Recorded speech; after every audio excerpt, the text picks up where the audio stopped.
Hello viewers, আশা করি ভালো আছেন। দি টেক সেন্সেস ইউটিউব চ্যানেলে আপনাদের সকলকেই স্বাগতম। এ পর্বে আমরা শিখব বানান ও গ্রামাটিক্যাল ত্রুটি চেক করা। কোনো একটি ডকুমেন্ট লেখা হলে সেখানে কোনো ত্রুটি আছে কিনা সেটা চেক করা।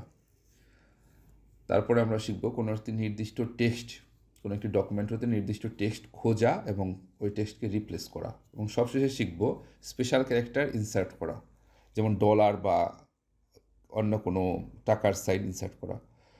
শুরুতেই আমরা মাইক্রোসফট অফিস 2007 ওপেন করছি। এখন আমরা শিখব হচ্ছে বানান বা গ্রামাটিক্যাল ত্রুটি চেক করা।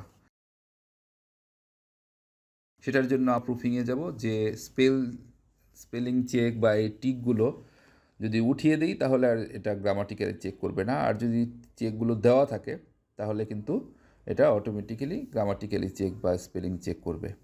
তো অনেক ক্ষেত্রে যেমন বাংলা লিখি যখন, তখন কিন্তু এটা স্পেলিং চেক করতে পারে না, কাজেই আমরা এগুলো উঠিয়ে দিতে পারি অনেক ক্ষেত্রে, যেগুলো বাংলা টাইপিংয়ের কাজ যখন বেশি হয়। আবার বেশিরভাগ ক্ষেত্রে যেমন ইংলিশ ডকুমেন্ট প্রিপারেশনের ক্ষেত্রে এগুলো কিন্তু গ্রামাটিক্যাল চেকগুলো দেওয়া থাকলে আমাদের জন্য সুবিধা হয়। দেখুন, হাও বানান ভুল হয়েছে, এখানে রেড মার্ক দিয়ে বুঝিয়ে দিয়েছে যে এরকম হবে। ওখানে একটা গ্রামাটিক্যাল ইরর হয়েছে বা ফরম্যাটিং ইরর হয়েছে, ইউ এর পরে একটা স্পেস বসেছে, সেটাও কিন্তু সে একটা মাইনর ইরর হিসেবে দেখিয়ে দিচ্ছে। দারুণ সুবিধা।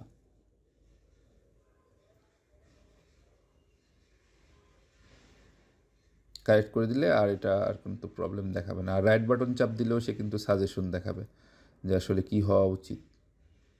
এটা একটা সুবিধা।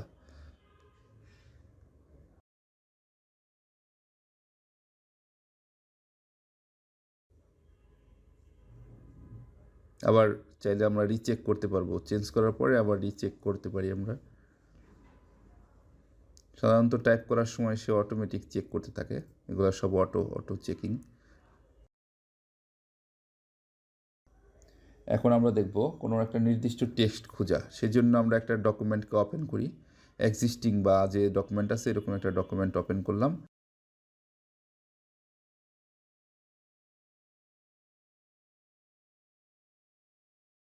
খোঁজার জন্য কন্ট্রোল F দিলে আমরা ফাইন্ড একটা মেনু পাবো, অথবা ডান পাশ থেকে ওই যে ফাইন্ড এখানে ক্লিক করলেও আমরা মেনুটা পেয়ে যাব। ফাইন্ড দিলে পরে এরকম একটা মেনু আসবে, সেখানে আমরা কি খুঁজতে চাই সেই জিনিসটা লিখতে হবে। হ্যাঁ, তাহলে এই যে ফাইন্ড দিলে পরে গুগল খুঁজতে চাইলাম, এই যে গুগল চলে আসছে, কতগুলো গুগল আছে, সবগুলো গুগল কিন্তু সে দেখাবে। খুব সুন্দর ব্যবস্থা। এরকমভাবে আমরা যে কোনো ওয়ার্ড, একটা বড় ডকুমেন্টের মধ্যে 1000 পৃষ্ঠা বা 100 পৃষ্ঠার ডকুমেন্টের মধ্যে দিয়ে যে কোনো ওয়ার্ড আমরা কিন্তু খুঁজে বের করতে পারবো সহজে, আছে কি নাই। অথবা ওই কোনো একটা ওয়ার্ড লেখা ভুল হয়েছে, সেই ওয়ার্ডটা অনেকবার লেখা হয়েছে, সেটাকে আমরা রিপ্লেস করতে চাই, সেটাও কিন্তু আমরা করতে পারবো। কীভাবে করব দেখুন, আবার ডান পাশের ট্যাবটাতে যাব, রিপ্লেস ট্যাবে। সেখানে যে এই গুগলের জায়গায় যদি আমরা লিখতে চাই দি গুগল, সেটা দিয়ে রিপ্লেস অল দিতে পারি, তাহলে সব গুগল চেঞ্জ হয়ে যাবে। অথবা একটা একটা করে দেখে দেখেও রিপ্লেস দিতে পারি। রিপ্লেস অল দিলে কিন্তু সব গুগল যত আছে সব গুগল দি গুগলে রিপ্লেস হয়ে যাবে।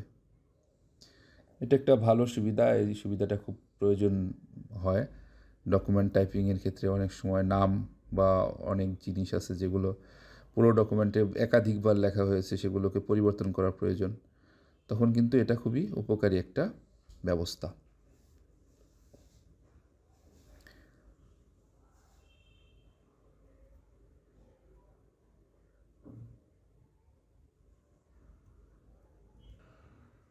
সবগুলোকে দিলে পরে সবগুলোকে রিপ্লেস করে দিল।